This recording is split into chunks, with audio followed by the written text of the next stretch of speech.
ایک گاؤں میں ایک چھوٹا بچہ علی رہتا تھا۔ علی ہمیشہ اپنے کاموں کو اللہ کے نام سے شروع کرتا تھا، کیونکہ اس کے والدین نے اسے بتایا تھا کہ بسم اللہ کہنے سے ہر کام میں اللہ کی برکت شامل ہوتی ہے۔ ایک دن علی اپنے دوست احمد کے ساتھ کھیلنے گیا۔ احمد نے علی کو کہا، آؤ ہم درخت کے نیچے کھیلتے ہیں۔ علی نے مسکرا کر کہا، ہم پہلے بسم اللہ کہیں گے تاکہ اللہ کی برکت ہمارے ساتھ ہو۔ دونوں بچے بسم اللہ کہہ کر کھیلنے لگے۔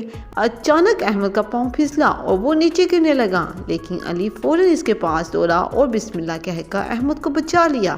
احمد حیران ہو کر بولا، تم نے کیسے بچایا؟ علی نے کہا، جب ہم بسم اللہ کہتے ہیں تو اللہ کی مدد ہمارے ساتھ ہوتی ہے۔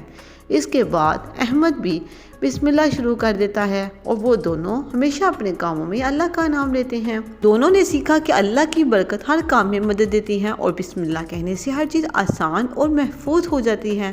تو پیارے بچوں، اس سے ہمیں سبق ملتا ہے کہ ہمیں ہمیشہ اللہ کا نام لینا چاہیے، کیونکہ اس کے ساتھ ہر کام میں برکت ہوتی ہے اور اللہ کی مدد ہمیشہ ہمارے ساتھ رہتی ہے۔ Thanks for watching. Please like, share and subscribe my channel.